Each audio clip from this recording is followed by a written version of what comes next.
So you mentioned today in our learning visit that you also have certain, I would call them operating principles about how you deal with people, like believing in positive intent. Right. Maybe list off a few of those that you rattled off in our learning visit today.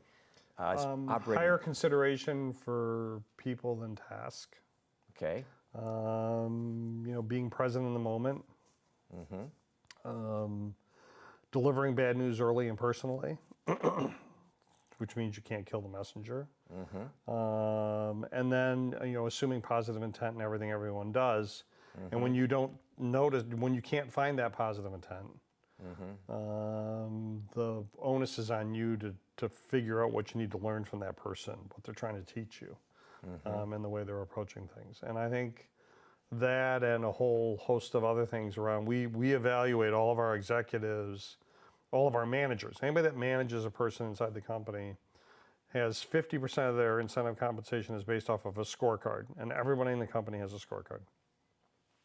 And the other 50% is based on leadership behaviors that we identify as important. And everybody has a standard set of them, and then for each individual as part of their development plan, everybody has their own sort of quirkiness that they need to work on. Okay. And so in our company, you can get great results and still only get half of your incentive if you're a jerk. And so those leadership behaviors are around developing people, around encouraging innovation, about having open dialogue, developing followership, all those sorts of things that are a little fluffy from some people's perspective, but I think incredibly important in this, again, next generation of what these social ecosystems that corporations are becoming in the next era of capitalism. One of the things I think about when I think about a social compact is this attitude of serving others. How does that fit into the ethnic culture? Do you use that term? I use stewardship, Okay. which always scares the financial people because they say, we're a commercial enterprise. How can you be a steward? Well, I think, one of the great stories of American wealth will be the shirt sleeves to shirt sleeves kind of passage of wealth in families in 3 generations. Usually it takes 3 generations for people to, from made the money to losing it all. Right. And so what is stewardship? And this is, I've spent time with my own children. Stewardship is taking the gifts you've been given them, use them wisely so that they continue on. And wealth isn't about building buildings with your name on it or acquiring things that look pretty. It's about leaving an impact behind that is positive and carries on the mission of what you were trying to accomplish. And so this sort of idea of impact and stewardship is incredibly important. You mentioned too this story of, you said if you don't understand someone, work to understand. That's not quite the way you said it, but it was.